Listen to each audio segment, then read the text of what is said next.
Shalom, everybody. Welcome to Passion City Project. We are so glad that you're here with us. We're going to go ahead and finish up our weekly study from last week. We didn't have a chance to finish the teaching from Dr. DeSilva on the lecture about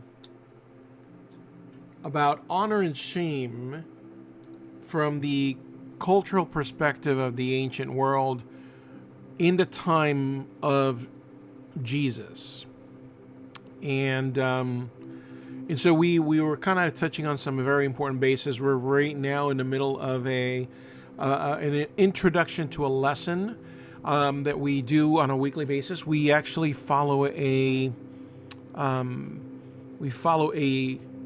guide, a teaching guide that is produced by First Fruits of Zion. It's called Hayesod, and in that material, we just got done talking about who was Paul or Shaul, the writer of the letters, and understanding him a little bit in perspective and in context. And now we're about to approach chapter 7, which is going into the letters of Paul and understanding them from a contextual, perspective there in his time and in his period.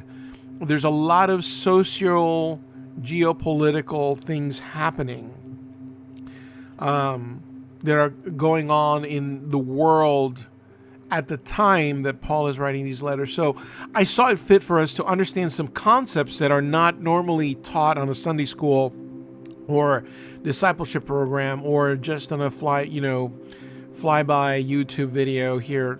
We've been trying to go in deep into the understanding of the scripture, because that's where we fall into the understanding that the Bible is the Word of God. And so the writers of the time, even though they didn't, even though it was written for us, across time, but it was not written to us in the language or in the space or in the culture.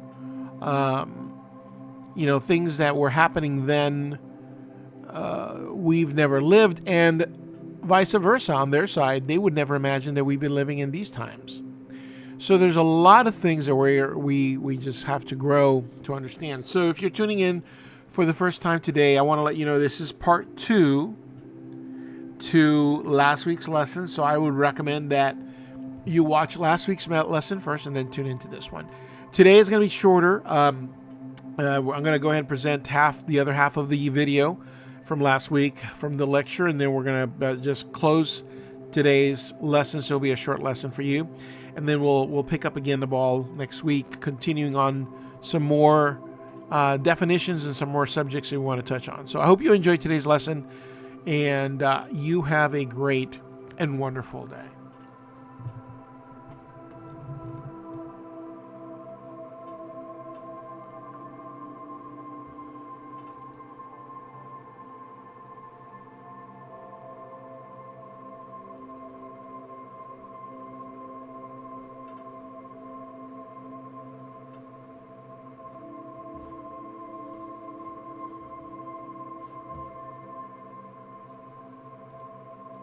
Would be called on to serve in the military than is the case in the West today.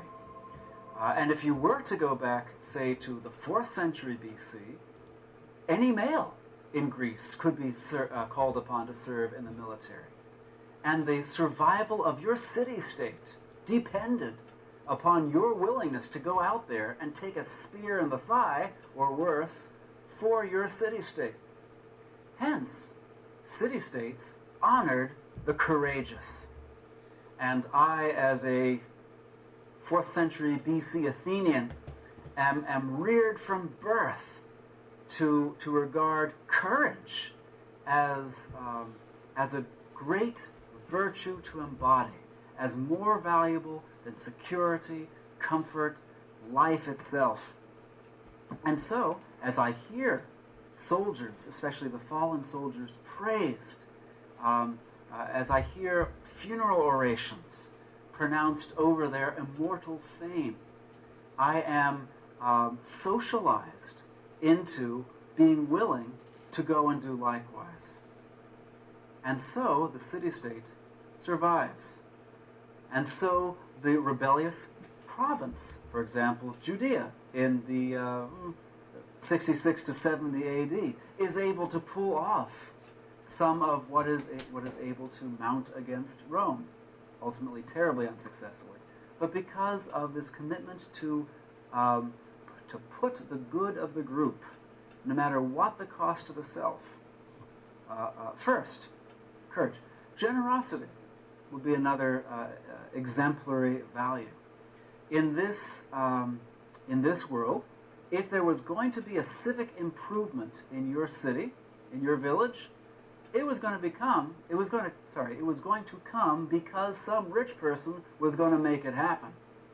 It wasn't going to happen because the taxes that had been farmed had a percentage going to road improvement or building temples or putting a nice new public bath in downtown Sepphoris for you all. It was because someone was going to be inclined to be that generous. What would make someone part with that much money to make a civic improvement? The hope for honor. And the fact that cultures around the Mediterranean rewarded the generous person with what the generous person wanted most, with what all people, except the shameless, wanted most: honor, affirmation, fame, the reputation of being a virtuous and valued human being, in many cases above other human beings. And so Erastus, who might even be the Erastus we know from the Corinthian church, lays a pavement in front of the Corinthian theater at his own expense when he's granted the civic office of being aedile, because he wants to commemorate the event with a generous act that will literally carve his fame in stone for over 2,000 years. You can still see it there today. And so this craving for honor becomes a very effective means of social control and a way to get us as individuals to put ourselves out for the good of the whole. Now, everything I've really said up to this point has assumed that there's one group that I'm dealing with, and in whose eyes I want honor. This is almost never the case in any given locale in the first century Mediterranean world. There are complications because there are overlapping groups, each one of which might have slightly or widely differing values, different definitions of what is honorable. And for example, since it's relevant to students of Scripture, I'd like to take the case of a Jew in a Greek city, be it Alexandria or Caesarea by the sea.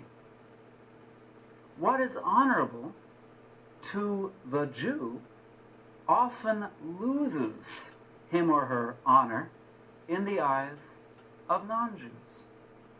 For example, to be an honorable Jew, one avoids idolatry at all costs. One just doesn't go within a sniff's distance of a temple. One avoids every connection with the pollution of foods sacrificed to idols, the meats that came from sacrificial animals in temples. That just is abomination, that is detestable, that is not part of my life. What makes an honorable Jew is to be circumcised and to circumcise one's male children, one's male slaves, and what have you. To observe the Sabbath, that essential reminder every week of falling in line with the rhythms of the God, the one God, who created everything in 6 days and rested on the seventh. And to observe the dietary regulations laid out in the Torah, whereby, by eating beef but not pork, by eating tuna but not eel, we imitate God's own movements, God's own actions of choosing the Jewish people, but not the Gentile people. All these things make one honorable in the eyes of one's fellow pious, Torah-observant Jews. But how would the Greek in the city look at these activities? As a pious Jew, my avoidance of all gods besides my own would simply look like arrogant atheism. My denial of the existence of everyone else's God would come off as the worst kind of impiety. And so, ironically, to us moderns, Jews are often spoken of as atheists in the ancient world. Not because they have no gods, they've got one. But they only affirm the existence of that one, no other. So essentially atheists. They cut the what off their young? Circumcision is regarded as a barbaric mutilation of the body, not a praiseworthy inscribing of a divine covenant on each male body. Taking off one day out of every week to do absolutely nothing earns Jews the reputation of being lazy. And the dietary regulations are perhaps what leave Gentiles scratching their heads most, because pork, it's the other white meat. It's delicious. Nature has provided it as part of its bounty. To avoid it as something unclean is an injustice to the gods or to nature that have provided it alongside so many other wonderful, tasty, nutritious things. So, I can have honor as a pious Jew in the sight of other pious Torah-observant Jews, but those very activities will bring me into disgrace in the eyes of many, probably the majority, of the non-Jewish population of the city. To be fair, there are always some Gentiles, especially among the philosophical class, that look at Judaism as a kind of rigorous discipline that has its own virtue. But they're the academics of the ancient world and no one listens to them. By and large, being Jewish means being scorned in the eyes of many Greeks and Romans. If I want honor, what am I going to do? If I'm part of a Jewish minority group in a largely Greek city, what am I going to do? Many, well, I shouldn't say that because I've never actually quantified it, but we know of particular Jews whose desire for honor led them away from their training, from their way of life of origin, to apostatize to some degree, and in some cases to a complete degree, so that they might enjoy honor in the sight of the larger dominant culture. If a minority group, such as the Jewish people were in the ancient world, if a minority group is to retain its members, its honor-sensitive members, it needs to develop certain strategies that will keep them focused on group honor as the valuable good, to keep its members focused on attaining honor in line with those practices and commitments that will maintain the group's culture and the group's identity, rather than be drawn away to some competing group's culture because of the potential for honor or disgrace in the eyes of that competing group.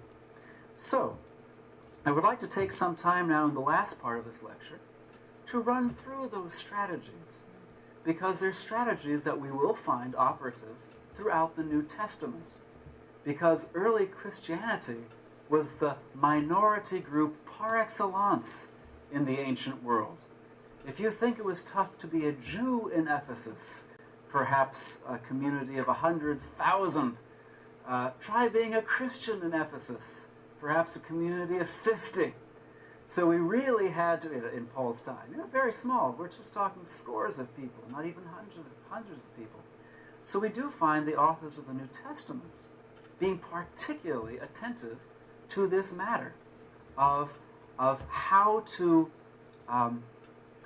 focus their converts on what the Christian group defines as honorable, and to diffuse the appeal of honor from outside and the sting of disgrace from outside. So one thing we find minority groups in particular doing is carefully defining what is honorable. I have an example here from the wisdom of Ben Sira. Ben Sira was a Jew who taught in a school in Jerusalem. He kept a house of instruction in Jerusalem. He was probably active between about 200 and 175 BC. And he writes this: "Whose offspring are worthy of honor? Human offspring. Whose offspring are worthy of honor? Those who fear the Lord.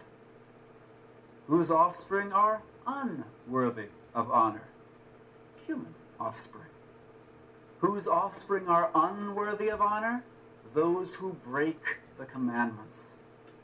Among family members, their leader is worthy of honor, but those who fear the Lord are worthy of honor in his eyes. The rich and the eminent and the poor, their glory is the fear of the Lord. It is not right to despise one who is intelligent but poor, and it is not proper to honor one who is sinful. The prince and the ruler and the judge are honored, but none of them is greater than the one who fears the Lord." In this text, Ben Sira does a number of things. First, he identifies as the bottom line definition of what makes a person honorable the question of whether or not that person observes the Torah, the law of Moses. That's what differentiates person from person, honorable from dishonorable person. And he also says that this is ultimately a person's claim to honor, above any worldly considerations. The rich, the powerful, the wealthy, the well-placed were honored back then as they tend to be now. But Ben Sira says none of those external characteristics is at the heart of what makes a person honorable. The rich and the eminent and the poor, their glory, their claim to honor alike, is their fear of the Lord. And ultimately, honor is wrongly given on the basis of anything else if a person is also a transgressor of the commandments.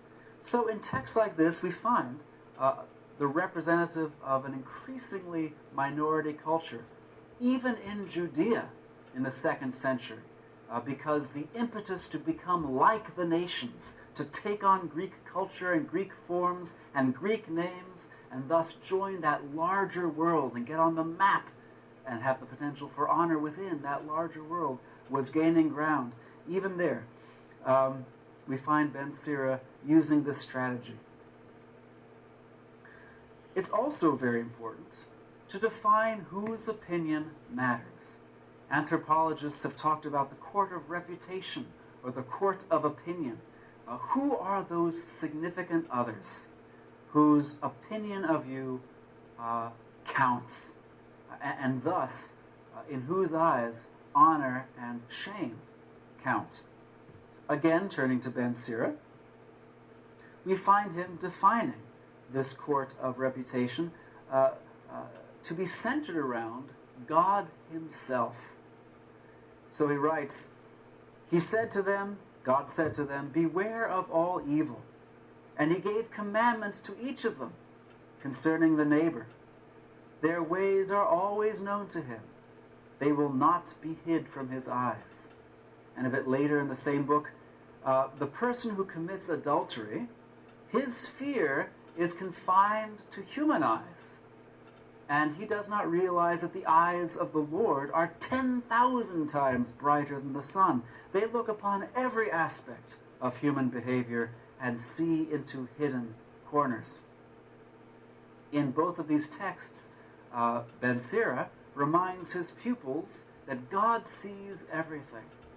And he is the ultimate court of opinion, before whom they play out every second of their lives. The hours they spend in public and the hours they spend in the most secret internal room of their home. And, Ben Sira warns, the Lord will reveal your secrets.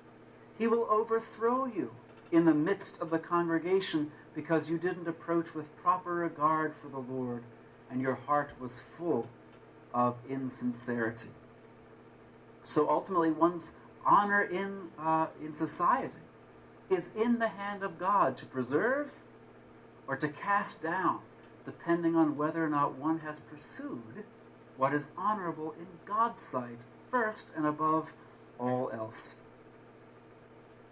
Another 2nd century BC writing known as Baruch, it's written as if from the pen of Jeremiah's scribe, Baruch, speaks about Israel, again already aware of its being a minority culture in the world, Israel being blessed because it knows what is pleasing to God.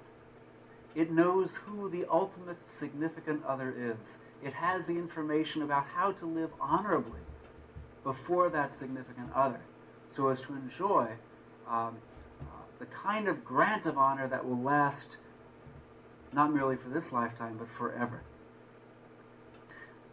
Another important feature of talking about the court of reputation that matters is talking about where outsiders get their opinions from. That is to say, if outsiders to my group, members of the dominant Greek or the dominant Roman culture, if outsiders of my group express disapproval of my life choices and my practices, where does that come from? How valuable is their opinion? A text written probably in Egypt in the 1st century BC, possibly early in the 1st century AD, is the Wisdom of Solomon, another falsely attributed book. It was not written by Solomon, the son of David, but by someone standing in the heritage of Jewish wisdom tradition. And he writes about how the powerful, rich, ungodly people look at the godly person. And he describes at some length how the ungodly regard the pious Jew as a kind of living reproach because the pious Jew's values and practices are so different, and because of his testimony to God and to God's approval of his own life, because he is walking in the way of God's law. And so the author writes about how the ungodly test the pious Jew with insult, with reproach, with violence, and finally with a shameful death. And looking at that kind of scene, which the author no doubt had heard about happening in real life, might even have witnessed in real life, writes about the reasoning of the ungodly and why all that they do, all the shame that they inflict on the pious person is valueless. So he writes, "This is how the ungodly reasoned, but they were mistaken. Their malice completely blinded them. They didn't know of God's secret plan. They didn't hope for the reward that holiness brings. They didn't consider the prize they would win if they kept their souls free from stain." And he goes on to write later in that book about the majority Gentile world. All humans who don't know God are empty-headed by nature. In spite of the good things that can be seen, they were somehow unable to know the one who truly is. Though they were fascinated by what he had made, they were unable to recognize the maker of all things. So in these two texts, we see that the author says, the people around you who may despise you because of your commitment to the Jewish way of life, do so because they simply don't have all the facts. They don't have all the facts about who the real God is, as opposed to the false gods whom they continue to worship. They don't have all the facts about life and judgment and the life beyond. And therefore, being so short-sighted, they're going to make bad decisions about their own lives and about your own worth as a human being. And they'll judge you to be stupid and shameful, while really they only do that because they are stupid and shameful. They lack the revelation that we have received. And as the text, Wisdom of Solomon, goes on, they live badly. They live shamefully. It was not enough for them to err about the knowledge of God, but though living in great strife due to ignorance, they call such great evils peace. And if we were to read the larger paragraph from which that verse comes, we would see the author saying, look at how Gentiles live. Drunkenness, murders, thefts, unnatural sexual relations. Actually, a text very close to what we find in Romans 1, 18 to 32. Look at how they live. And now consider, how can people who are so shameless in terms of virtue and vice have anything important to say about your honor or about your shame? Idolatry was actually, and idolatrous religion, a major stumbling block or potential stumbling block for Jews living in Gentiles' cities, because Jews were a minority. And as they looked out around themselves, they saw a whole bunch of other human beings, far more than their own number, worshiping these other gods with the same fervor, with the same devotion that they themselves felt toward the God of Israel. And so it might be a constant temptation to wonder, do they also have legitimate religious practice? Should I be so closed-minded as to think mine is the only God, my way of life the only God-approved way of life? And so authors like the Wisdom of Solomon, wanting to promote, wanting to help facilitate the maintenance of Jewish identity in this diaspora, in these kind of non-Jewish lands, gives attention to explaining idolatry as a phenomenon. So he writes, the misguided art of humans didn't deceive us, nor did the fruitless labor of clever painters, even when they created an image that was dazzling in its combination of colors. The sight of idols, however, creates desire in fools. They begin to long for a dead statue's lifeless image. Those who make them, those who want them, those who worship them, are all lovers of wicked things. They all deserve to have their hopes misdirected in this way. And so that which non-Jews value and the kind of piety that non-Jews honor is also something that this author from the Jewish minority culture will address so as to diffuse its potential appeal and to explain the opinion and the practice of the majority culture as ultimately the deviant one, not our minority view. Another thing that we find these minority cultural leaders doing for their group members is reinterpreting experiences of disapproval from outsiders in ways that contribute to honor within the minority group. That is to say, they turn the experience of being shamed by outsiders into a badge of honor in the sight of God and in the sight of the group. Again, sticking with Wisdom of Solomon, that author writes that the souls of the righteous that have died were disciplined a little bit, but they will be rewarded with abundant good things, because God tested them and found that they deserved to be with him. He tested them like gold in the furnace. He accepted them like an entirely burnt offering. The author is writing about those pious Jews whom whom their Gentile neighbors, or perhaps even their apostate Jewish neighbors, ridiculed, scorned, insulted, abused, eventually even murdered. And he writes about that experience of having their honor stripped away by these other people as actually an experience of having their real honor tested and proven for eternity by God. And thus the negative experiences of being shamed by outsiders becomes transformed into the experience of being tested and granted eternal honor within the group. One set of images that minority cultural authors use frequently is athletic imagery. There's a kind of a natural correlation between the rigors and the hardships that the ancient athlete endures, perhaps the modern athlete as well, but certainly the ancient athlete endured.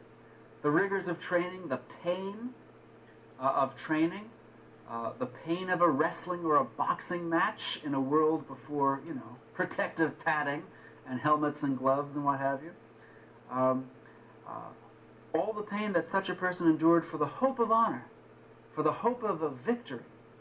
A parallel between that and what a member of a minority culture might experience when abused by, when reproached by members outside of his or her group.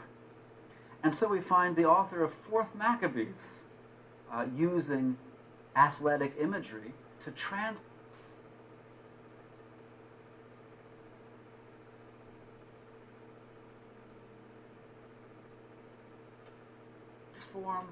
an experience of utter degradation into a competition for honor. This excerpt that I'm about to read comes from the speech of a mother to her 7 sons before they are about to be tortured to death in the most brutal and inventive ways, perhaps in ancient literature. And she writes, "My sons, you have been summoned to an honorable contest in which you will give evidence that will prove your nation's worth. Compete willingly for the law of our ancestors. It would really be a disgrace if you young men lost your nerve in the face of this torture after an old man endured so much, suffering out of respect for God." I should have mentioned that this was after an old priest named Eleazar was first tortured to death. We find here the image of the honorable or the noble contest, and the idea that facing degradation could actually be seen as engaging in a competition, in a contest. And the outcome might be, in the sight of outsiders, complete degradation. But in the sight of insiders, and in the sight of God, so those insiders would claim, the end would be a glorious victory, the honor and fame of which would last forever, as this next excerpt brings out.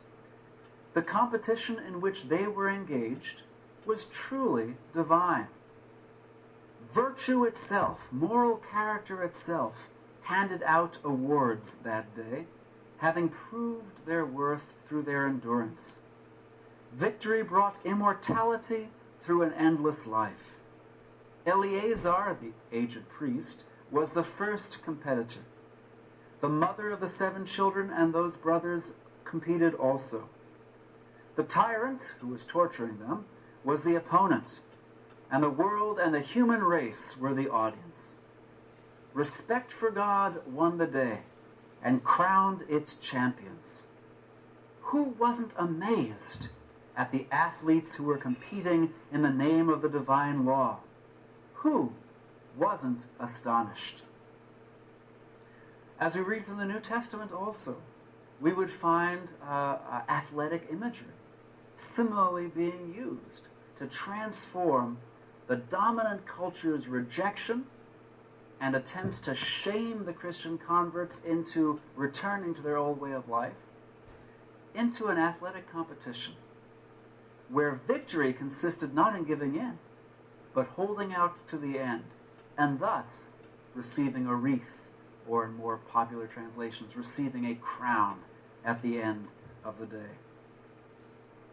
All of this that we have been speaking about, talking about or I should say, diffusing the sting of shame from outside the group, all of this is balanced with the use of honor and shame within the group, on the group's terms.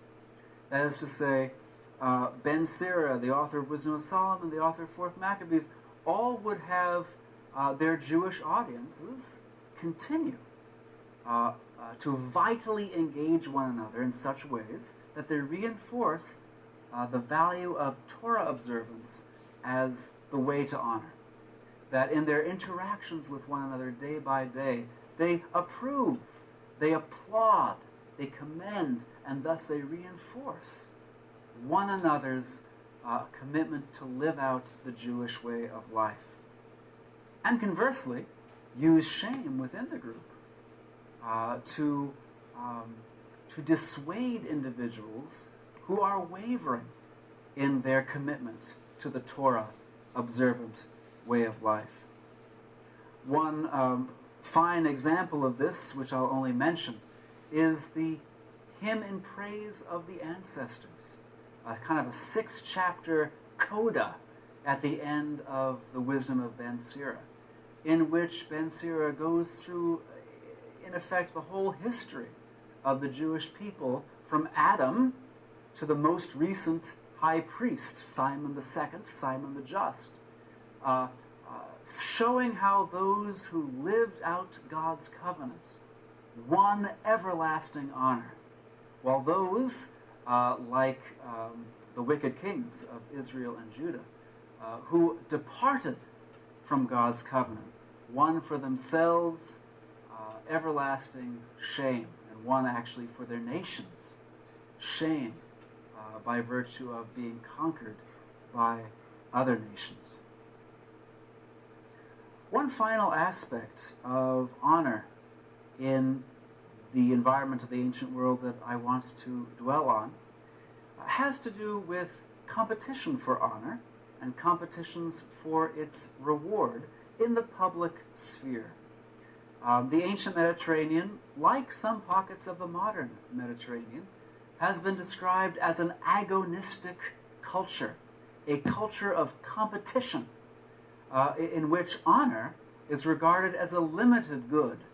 There's only so much of it to go around, and for me to get more, you have to lose some. I've got to win it at your expense somehow. And I simply want to introduce us to this by looking at a passage from Luke's Gospel, perhaps a very familiar story of Jesus healing on a Sabbath from Luke 13. Now Jesus was teaching in one of the synagogues on the Sabbath, and just then there appeared a woman with a spirit that had crippled her for 18 years. She was bent over and was quite unable to stand up straight. When Jesus saw her, he called her over and said, "Woman, you are set free from your ailment."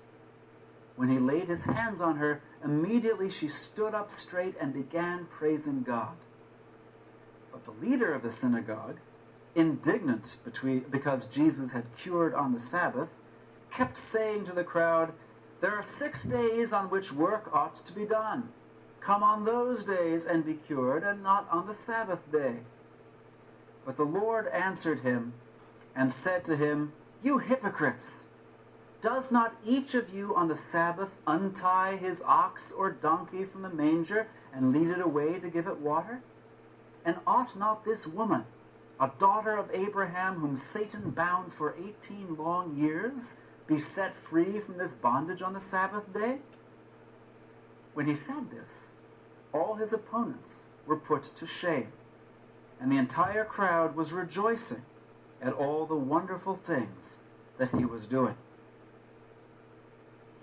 Now, in this interaction, in this episode, we find what we could describe as a somewhat typical challenge and repost scenario, a typical competition for honor, typical except for the fact that a woman got cured of an 18-year-old ailment. But in seeing this need, and in speaking to the woman, saying, "You are healed from your ailment," on the Sabbath day, Jesus was making an implicit claim to honor.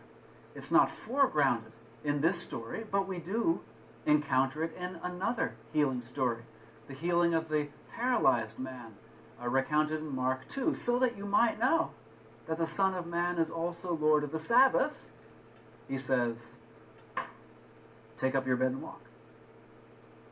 So Jesus is making a claim to have the right to heal on the Sabbath day. And the woman who is healed immediately acknowledges that. She praises God for what happens, which implicitly is a statement, God just did something through this man Jesus, right here. What happened here on the Sabbath day is a divinely sanctioned act.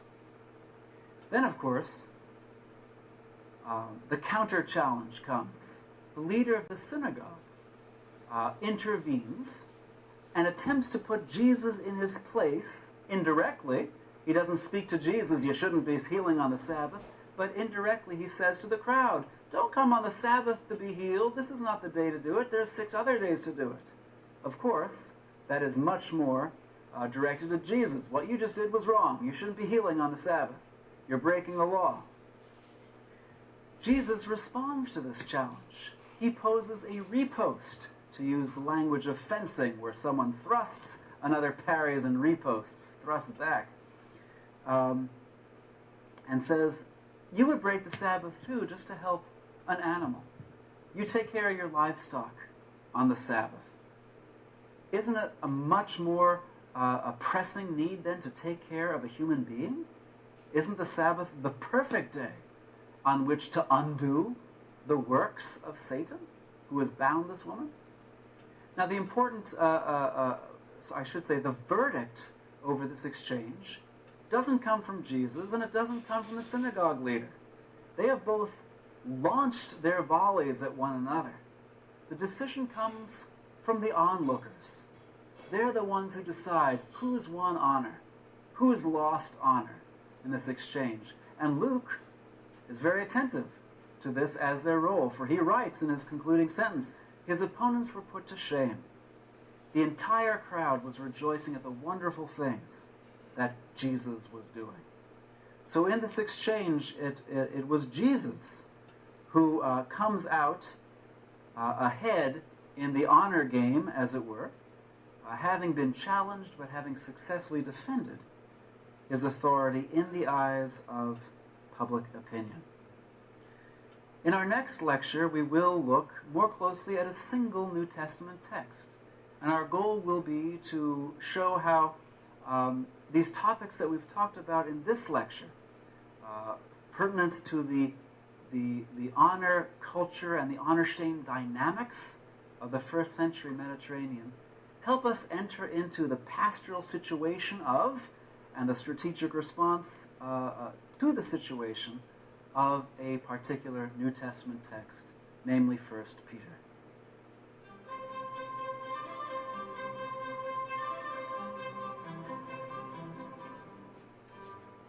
This is Dr. David DeSilva and his teaching on the cultural world of the New Testament. All right, folks. This is the end of this part of the lesson. Like I said before, I recommend that you always go back, review it, especially this being a 2-part series. There's going to be some more materials going to be uploaded. Just stay tuned, because we are learning again to gain understanding of the audience and of the writer. So the perspective of the writer when he's writing these letters, and the audience that he's writing it to, and what's going on, so that these words that we listen to or that we're reading and studying make more sense, so that we could see the clear perspective of the message behind the the early church writers. So I hope you had a great rest of your week. We want to just kind of make a quick announcement. I'm afraid that I was looking at the wrong charts this weekend, thinking that we were sort of progressing. And Sunday, I actually saw that we had not here in Florida. So we're going to postpone our opening. It won't be this weekend. We will not open our doors this weekend, sadly. So we're going to, again, keep it on a week-by-week basis, praying that things do change favorably. So we pray that you're safe. We thank you for your understanding. Stay tuned for more lessons, and we thank you for your prayers and support here at Passion City Project. And we look forward to seeing you soon. Shalom, everybody. Bye-bye.